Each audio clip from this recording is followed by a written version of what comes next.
Now, I am seeing dudes getting hair transplants everywhere over the internet, but what if I were to tell you that hundreds, if not thousands of these guys actually regret the results? Today we're going to look at one guy's story who went to Turkey, got a hair transplant, and it turned out to be an absolute disaster. So we're going to be looking at his story. I'm also going to be showing you a clip as well from another guy, a British guy who got a hair transplant, and he got really nasty, severe side effects. So we'll be dealing with that a little bit later. I'm also going to be briefly discussing the obsession with going to Turkey for a hair transplant, something I would absolutely not recommend. And we're going to look at that within this video. Lastly of all, we're going to be looking at alternatives as well. You don't have to go this route. Just because you see loads of people doing it on social media, you don't have to do this route. As this video will show, there's no such thing as guaranteed results. And what you could end up doing is making a really expensive mistake. Okay, so this is Tom. He had a hair transplant in Turkey, and this is the result of it.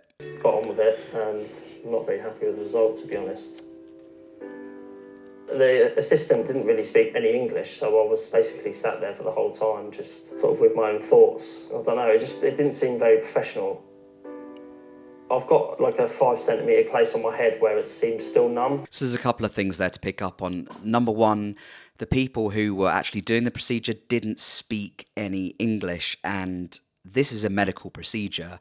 When someone's doing something to your body, you need them to be able to understand what you're saying and communicate with you in the same language. This guy, from what I'm gathering, he seemed like very anxious, he felt very alone during this procedure because no one could actually communicate with him. He didn't know what was going on. Another thing he mentioned was at the frontal sort of temples, around where his temples are, where a lot of hair was transplanted, it's still numb. This is over a year out from the hair transplant. It's still numb. Now, if you've had numbness, and I can speak from experience here because I had a jaw operation about 14 years ago, and they said to me in no uncertain terms, if the numbness after the surgery perseveres beyond 6 months, you'll probably never get that feeling back. Luckily for me, it came back after about 6 weeks, but they generally say that, you know, if nerves have been damaged and the feeling doesn't come back within 6 months, it's probably not going to come back. So this guy, he may not ever get feeling back in that part of his scalp, which is kind of terrifying. He also mentioned that a lot of the hair at the front, which is, I assume, predominantly where the hair transplant was performed, started falling out towards the year mark. That shouldn't be happening. Yes, we expect shedding, but after a year, no, that's not normal. Also, around the crown of his head, it looked as if no work had been done. That might have been the case. However, if you're going for a hair transplant and you've got shedding on the crown of your head, they will usually work on that too. I'll be honest, guys, this particular clinic, they sound like con artists, and I've heard so many times clinics in Turkey that people go to because it's cheaper. You know, you go somewhere in the UK or somewhere in the US, and yes, you do pay a lot of money, but it's likely that you'll get a better result than in Turkey. And I know a lot of these Turkish clinics have very good marketing because they show some of their outstanding best results, but you don't actually get to see a lot of the results that don't work out so well, like this poor guy. So if you are considering going down the hair transplant route, and at the end of the day, it's your hair loss and it's your choice, please do as much research as possible. Now, next we're going to be looking at a guy who actually got a hair transplant in the UK, and he got a really nasty side effect. I mean, you can see that there, push that in. This guy showed how swollen his head had got as a result of getting a hair transplant.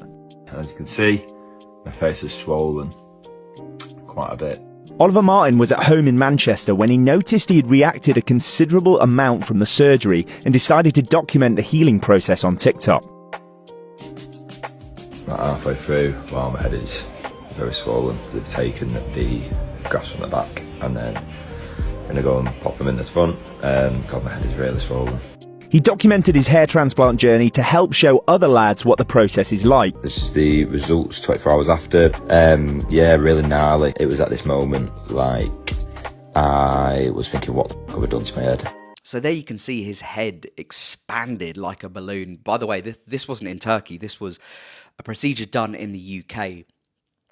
So it's really important.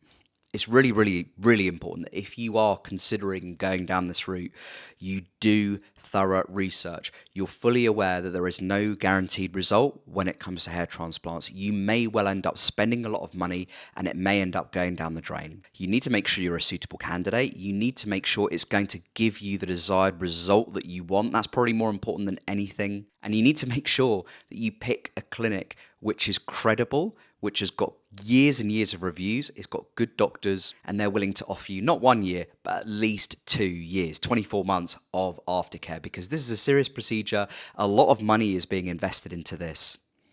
And it's really important that they get this right. Now, there is, of course, an alternative to this, and that is hair systems. I wear a hair system. Going down the hair transplant route is nothing that's really seriously interested me for a number of reasons. Number one, the cost. Number two, the potential side effects. Number three, these transplants certainly don't last forever. Quite often you're put on medication for the rest of your life to keep the hair that is still there. And more often than not, you don't get exactly the desired results that you were hoping for. Quite often that's not the surgeon's fault. Quite often you just don't have enough donor hair to make it look thick enough to get a really, really good result.